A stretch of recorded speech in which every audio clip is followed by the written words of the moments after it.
지난해 말에 기억하십니까? 중고 거래 앱에 아기가 올라왔다고도 하고 또 지금 더 주목받고는 있습니다만 그 입양 후 숨진 정인이 사건 등 우리 사회 입양에 대한 관심들이 꽤 있었습니다. 당시에 저희가 민간 입양 기관이죠. 이 홀트 아동복지회와 지난 12월 18일 인터뷰를 진행을 했었는데 이 인터뷰 듣고서 난 반론이 있다라고 요청한 단체가 있어서 오늘 이 시간에 좀 말씀을 좀 나눠보도록 하겠습니다. 또 최근에 워낙 이 입양 관련해서 얘기가 좀 뜨거운 상황이죠. 뿌리의 집의 김도현 대표 목사십니다. 연결해서 좀 말씀 나눠보겠습니다. 나와 계십니까? 네, 나왔습니다. 네. 김도현입니다. 말씀하신 그 뿌리의 집은 어떤 단체인지 어떤 활동을 하고 있는 곳인지부터 좀 여쭙겠습니다. 네, 저희 뿌리의 집은 2003년에 설립된 단체고요. 해외 입양인들과 함께하는 시민단체. 그런데 해외 입양인들이 모국을 방문할 때 머무르는 게스트하우스를 운영하고 있고 지난 18년 동안 한 4,000명 정도의 해외 입양인들이 이곳에 머물다가 돌아갔습니다. 가족 찾기도 하고요. 네. 근데 뿌리의 집은 단순히 이 뒷바라지 하는 걸 넘어서서 세계 최장기 최대 아동 수출 국가인 우리나라의 이 어려운 모습을 어떻게 환골 탈퇴시킬 건가 이런 고민도 같이 하면서 네. 입양특례법의 개정, 다양한 제도의 개혁, 인식 개선, 연구, 교육, 출판 이런 사업들을 병행하고 있는 단체이고요. 네. 2011년에는 입양특례법 전부 개정을 해외 입양인들과 친생가족들, 미혼모 단체들과 함께 이루어내었습니다. 그리고 2010년부터는 보편적 출생등록제 도입을 위해서 법 개정 운동을 치열하게 전개하고 있는데 입양인들의 출생의 진실에 관한 정체성이 입양이라고 하는 시스템 안에서 끊임없이 훼손됐기 때문에 이 부분을 의제로 삼고 있습니다. 그리고 또 입양의 원래의 출발점이 되는 미혼모들의 문제에 대한 해법이 없이는 입양 문제 해법이 없다. 이렇게 생각하고 2011년부터 지금까지 싱글맘의 날 운동을 창설하고 미혼모들과 함께 또 입양인들과 함께 기념해오고 있습니다. 예, 그 민간 그 입양 관련 기관입니다. 홀트 아동복지회와 저희 시사본부가 지난 12월 18일에 인터뷰를 했는데 네. 여기에 대해서 이제 뿌리의 집에서 반론권을 요청하셨어요. 네네. 어떤 취지로 이 요청을 하셨는지도 좀 들어보려고 합니다. 네, 저희가 이 사건이 발생했을 때 대체로 이 사건이 아동학대 문제로 사회적 의제가 되었습니다. 네. 그런데 정인이 사건 말씀하시는 거죠? 예, 정인이 사건이죠. 예. 정인이 사건. 예. 그런데 저희가 볼 때는 이 문제가 입양 시스템에도 문제가 있고 학대 예방 시스템에도 문제가 있다. 네. 이렇게 생각했습니다. 사람들이 입양이 문제가 아니라 학대가 문제다. 네. 이렇게 생각하시는데 저희는 입양 시스템도 문제고 학대 예방 시스템도 문제다. 네. 이게 두 개를 다 손봐야 정인이와 같은 사태가 다시 일어나지 않을 수 있다. 예. 이런 입장을 가지고 있었는데 입양 시스템이 좀 시사본부에서 옹호되는 형편을 보고 그 시스템 문제 제기를 해서 조금 사회적으로 공유될 필요가 있겠다. 그래서 반론권 요청을 드린 겁니다. 받아주셔서 감사합니다. 예, 입양과 관련해서 우리 사회에서 좀 챙겨봐야 될 시점들이 좀 생겼어요. 그래서 여러 곳을 확인을 하다가 이제 민간 입양 관련 기관인 홀트 아동복지회 관계자와 인터뷰를 했습니다. 우리 사회에서 입양 시스템이 어떻게 이루어지고 있고 과정은 어떤 것인지 어떤 절차가 있는지를 확인을 했었는데 그러면 좀 여쭤보도록 하겠습니다. 지금 입양 과정 전반을 살펴보면은 가장 큰 문제로 떠오르는 게 어떤 부분입니까? 가장 큰 문제는 한마디로 말하면 우리나라의 그 입양은 혹은 입양 시스템은 민간 기관이 거의 다 담당하고 있고 최종적인 수준에서 가정법원의 입양 판결을 하고 있는데 이게 그 글로벌 스탠다드 세계적인 표준 그러니까 세계 사회가 합의한 표준에 의하면 입양의 전반적인 과정을 국가의 공무 체계 안에서 책임을 져야 된다. 네. 이렇게 돼 있고 그거를 위해서 우리나라가 헤이그 국제입양협약에 가입을 약속했는데 네. 이거를 민간기관에 여전히 둔 채로는 가입을 할 수가 없어서 공무 체계 안으로 끌고 들어오기 위해서 노력을 많이 하는데 이게 잘 안 되고 있습니다. 네. 그 공무 체계라고 하는 게 예. 아동의 분리에 대한 국가의 책임, 아동의 원가정 복귀에 대한 국가의 책임, 네. 분리된 아동의 인수와 보호를 국가가 책임지라는 거. 그리고 그 아동이 어디 배치되는 것이 아동 최선의 이익에 부합하는가. 그 중에 하나가 입양인데 네. 그런 경우에도 아동 입양 적격성 판단을 국가가 하라. 그리고 입양 부모가 적합한지 여부를 따지는 입양 부모 적격성 판단도 국가가 하라. 예. 그리고 그 두 가지 판단되었을 때 이 아동과 이 부모가 연결될 때 아동 최선의 이익이 실현되겠는가라고 하는 부분이 입양 결연인데 네. 입양 결연도 국가의 공무 체계가 하라. 네. 이게 글로벌 스탠다드입니다. 이 스탠다드를 사실은 만든 것이 네. 세계적으로는 우리나라가 입양을 통해서 너무 많은 문제를 야기하니까 1980년대에 큰 문제가 됐습니다. 네. 유니세프에서 문제 삼고 그래서 결국은 헤이그 국제협약이라는 게 1993년에 만들어졌는데 우리나라가 거기 가입을 하지 않고 있다가 2011년에 입양특례법 전부 개정이 되고 나니까 예. 가정법원에 판결 제도가 도입되고 국가의 공무체계 안으로 편입되어 들어오는 것을 예정을 하고 2013년에 우리 정부의 장관이 가서 서명을 했습니다. 네. 이거는 가입을 국제사회에다 약속하는 건데 예. 그 약속을 하고 가입을 하려면 우리나라의 법적 모든 체계가 국가 공무 체계로 바꿔야 됩니다. 네. 그 바꾸는 게 안 돼가지고 결국은 지금 국제사회에서 사실은 신용을 잃고 있는 거고. 그러면 하려고 했는데 왜 안 되고 있을까요? 아직까지도 공무당 체계로 들어오는 것은? 사실은 70년이라고 하는 오랜 세월 동안 민간기관이 이 일을 해왔고 이 민간기관 시스템이 아주 강고하게 뿌리를 내리고 있을 뿐만 아니라 예. 또 이 기관들로부터 아이를 입양한 입양 부모를 중심으로 하는 시민사회 굉장히 거대하게 조직화되어 있습니다. 이런 시민사회들이 사실은 좀 저희가 보기에는 조금 이해하기 어려운데 네네. 약간 입양기관을 좀 과도하게 옹호하고 있는 그런 분위기가 좀 있습니다. 참 이렇게 말씀드리긴 죄송한데 네. 어쨌든 간에 그러다 보니까 정부가 눈치를 많이 보고 사실 우리가 2016년에 은비양 사건 때문에 그 대구 포천아동 사망 사건 진상조사 및 제도 개선 위원회를 만들어 가지고 예. 어떻게 하든지 그런 그 입양을 통해서 아동 사망 사건이 일어나지 않도록 하기 위해서 국가 책임으로 이거를 가져오기 위한 법제 개혁 운동을 했습니다. 예, 근데 그게 좌절됐어요. 그래서 이 일이 계속 일어나고 있다. 저희는 그렇게 생각하고 있습니다. 70년 동안 고착화되어 있는 시스템이기 때문에 이것을 국가기관으로 바꾸는 것을 쉽지 않았다 이렇게 좀 볼 수 있을 것 같은데.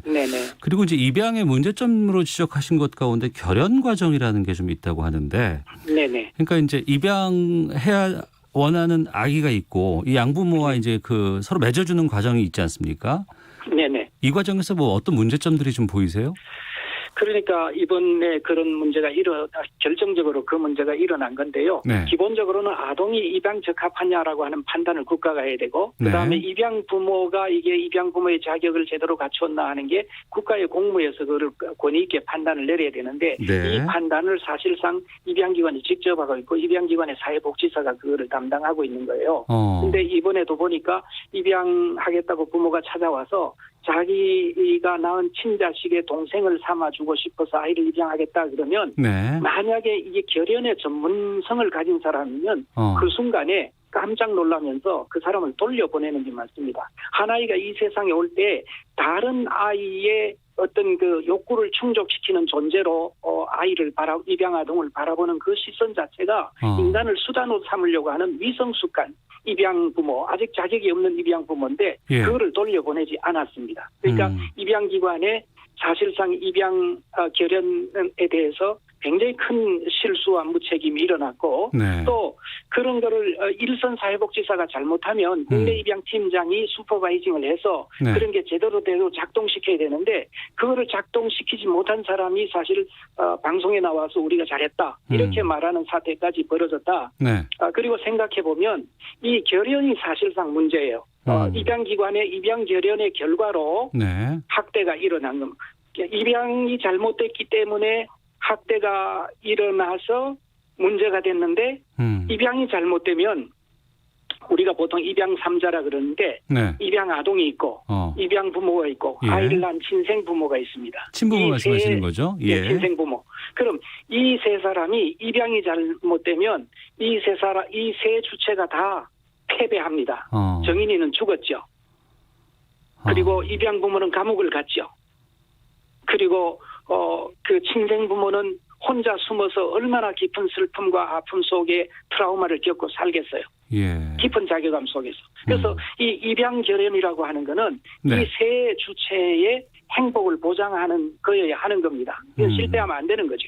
이 결혼의 결정은 최종적으로 가정법원에서 판단이 이루어진다고 들었습니다만 이 부분도 그럼 책임이 있을 수 있겠군요. 가정법원도 책임이 있다고 저희는 봅니다. 당연히. 그러나 현 단계에서 사실 가정조사의 모든 실무를 입양기관이 하고 있는데 기관이 하고 입양기관이, 있다. 예. 입양기관이 하고 있는데 문제는 입양기관이 그 설립 목적 자체가 더 많이 입양을 하는 것이 목적 그 자체입니다. 자명하게. 그러니까 가정자서를 통해서 걸러내야 할 부모를 제대로 걸러내지 않는 거죠. 예. 그럼 그거를 가정법원에서 걸러줘야 되는데 네네. 가정법원은 아직도 입양은 뭐 선한 의지를 가진 사람이 하는 거 아니냐 이러는데 예. 저희는 시스템이 정교해야지 사람의 선하고 악한 의지에 기대면 안 됩니다. 예. 그러면은 가정법원이 가정조사관을 제대로 파견해서 이걸 아주 꼼꼼하게 판단을 내리고 그 판단에 따라서 최종 결정을 했을 때 가정조사관이 잘못했다 그리고 판결 이후에 아이가 죽었다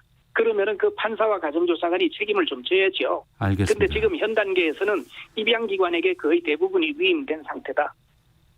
입양 이후에도 그 관련 기관에서 일정 정도의 기간까지는 아이가 잘 자라고 있는지 잘 생활하고 있는지 파악하고 확인하는 절차가 있었다고 들었습니다. 네, 그건 뭐 사후 관리라고 하는데요. 예, 이번에도 사실은 사후 관리보다 결연을 제대로 해야 됩니다. 결연을 제대로 못하면 학대가 일어나고 그거를 수습하기 위해서 사후관리하는 건데 네네. 사후관리 하긴 해야죠. 예. 하긴 해야 되는데 사실은 강둑이 무너져서 홍수가 나고 나서 무슨 가래와 삽을 들고 나가서 물길 조정한다는 그런 꼴이죠. 사후관리라는 게. 근데 사후관리도 입양기관이 결연을 했습니다. 근데 사후관리 사태가 났다는 것은 결연이 잘못됐다는 걸 드러내주는 겁니다. 그렇겠죠. 예. 그러니까 사후관리 나갔던 사람이 아이가 멍들었고 정말로 이게 학대당했다는 사실을 감지하고도 돌아와서 아이가 잘 자라더라 이렇게 보고하는 거죠. 예. 이런 시스템 자체가 사실은 혁파되어야 된다고 보고 그런 점에서 사실 이번 학대 때문에 제가 보기엔 경찰청장도 사과하고 그리고 경찰서장 직위 해제되고 경찰관 10여 명이 사실 징계를 받았는데 입양기관의 이 사회복지사가 결연한 사람도 책임 안 지고 국내 입양팀장 슈퍼바이즈 책임진 사람 책임 안 지고 입양기관의 회상도 대국민 사과도 안 나오고 이렇게 하는 것이 지금 2014년 현수 사건부터 지금까지 한 6, 7명이 계속 사망을 했는데 전혀 작동 안 합니다. 민간에다가 책임을 물을 수가 없어요.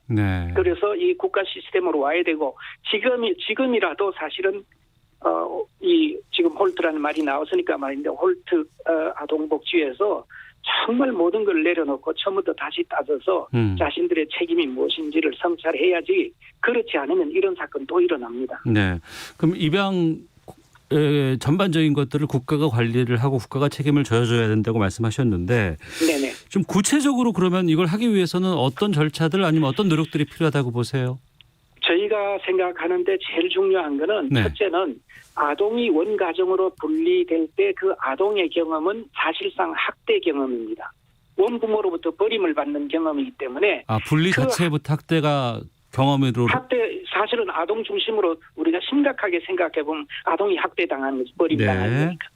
그래서 그런 학대에 대한 국가의 책임이 있습니다. 그래서 국가가 그 아동이 어떻게 하면 원가정에 머무를 수 있을까라고 하는 것을 개입해서 원가정 강화와 아동의 복귀를 위해서 노력을 해야 되고요. 네. 그다음에 아동을 인수하게 됩니다. 불가피하게 아이가 분리되면. 근데 그 인수하는 아동이 우리나라에는 아동 일시 보호소라고 하는 게 있는데 그게 다 입양기관들이 운영하고 있습니다. 네. 입양기관들, 서울에 있는 입양기관들이 동시에 다 아동 일시 보호소입니다. 네. 뿐만 아니라 경기 북부 아동 일시 보호소는 대한사회복지회가, 경기 남부 아동 일시 보호소는 동방사회복지회가, 그리고 전국에 있는 많은 아동 긴급 일시보호소잖아요. 네. 그 일시보호소를 입양기관의 손에 둔다는 게 사실은 아동의 인권을 훼손하는 시스템을 그대로 가지고 있는데 이게 국가가 가져와서 인수 시스템도 그렇고 네. 그리고 인수해서 아동을 일시보호하는 그런 보호시설도 국가가 지경을 하면서 그렇게 들어온 그 아이들에게 최선의 이익이 뭘까? 라고 하는 걸 고민해서 원가적 복귀를 하든지, 네. 일시 가정 위탁을 하든지, 또 사정에 따라서 국내 입양을 하든지, 네. 또 좀 큰 아이의 경우는 성인에 가까워가는 아이들의 경우에는 그룹홈에 보내든지. 이렇게 아동 최선의 이익의 국가 판단이 입양 시스템 안에는 존재하지 않기 때문에 네. 사실은 국가 책임이 유기되고 있는 겁니다. 그래서 알겠습니다. 국가가 일시 보호소를 가져와라. 네. 네. 그러면 이런 질문도 좀 드려볼까 합니다. 최근에 이 정인이 사건과 관련해서 입양에 대한 시각들이 많이 좀 나오니까 네. 그 전국 입양가족연대에서 이런 성명서를 냈습니다. 입양은 죄가 없다. 문제는 네. 아동학대다. 또 원가정의 중요성을 말씀하셨지만 또 한편에서는 아니 원가정에서도 학대가 이루어지는 것 아니냐라는 또 지적도 있는 것도 사실이기도 하고요. 네. 우리 거의 사회, 다 말씀하십시오. 우리 사회에서 입양가정에 대한 편견이 또 생길 수 있지 않을까라는 우려도 좀 듭니다. 이 부분에 대해서도 좀 어떤 입장이실지 어떻게 생각하고 계신지 좀 말씀해 주시죠. 예, 첫 번째는 저희가 볼 때 사실은 우리 사회의 큰 흐름 속에 보니까 이번에도 사건이 일어나니까 네. 입양 부모를 악마화하는 우리 사회의 큰 흐름이 있어요. 매우 안타깝게 생각하는데 예. 입양 부모도 시스템의 결과로 일어난 패배자는 그 사람이 입양 안 해서는 감옥 갈 일이 없어요. 그리고 입양 갈 만한 자격이 없다는 것을 시스템 속에서 밝혀주지 못했어요. 그걸 예. 훈련하고 교육하고 제대로 입양하고 키울 수 있을 때까지 기다려줘야 되는데 네. 성급하게 아이를 보냈죠. 그래서 사실은 입양에 대한 편견이 생길 우려는 있지만 저희 네. 입장은 입양이 죄가 없죠. 학대가 문제죠. 예. 너무 당연한 일이지만 입양 시스템에 문제가 생겼고 네. 학대 예방 시스템에 문제가 생겼다.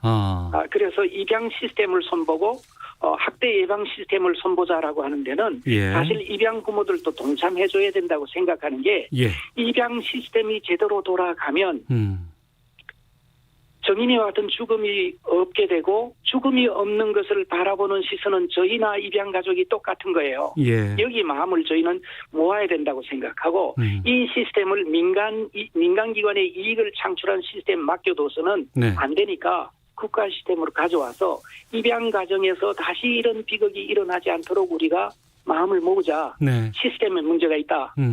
이 시스템이 계속 오작동을 하면 계속해서 입양 가정의 비극이 반복되고 알겠습니다. 신생모의 슬픔과 아픔이 반복되고 아이는 죽어요. 네. 그래서 저희가 보기에 입양 부모회가 좀 더 심사숙고를 했으면 좋겠는데 한편으로 저희는 생각할 때 입양 부모회가 조금 더 네. 입양 기관하고 거리를 두면서 알겠습니다. 어떻게 하면 이 땅의 아동 인권을 제대로 보호해낼 거냐. 예. 조금 거리를 둘 필요가 있다고 시스템과 입양 가정 사이에는 좀 거리가 필요하다. 사실 시스템 자체가 입양 가족들에게 좀 적대적인 상황이 생겨버렸잖아요. 거기까지 더 들어가게 되면 저희가 네. 시간이 좀 많이 없어서요. 네네. 여기까지만 네네. 듣도록 하겠습니다. 자, 네네. 오늘 말씀 여기서 마무리 짓도록 하겠습니다. 고맙습니다. 네네, 감사합니다. 예, 지금까지 뿌리의 집 대표 맡고 계신 김도연 목사와 함께 말씀 나눠봤습니다. 아이의 부분에서 좀 더 아이의 시각에서 좀 챙겨야 될 부분들이 좀 많이 있어 보이고요. 더 좀 알아보도록 하겠습니다.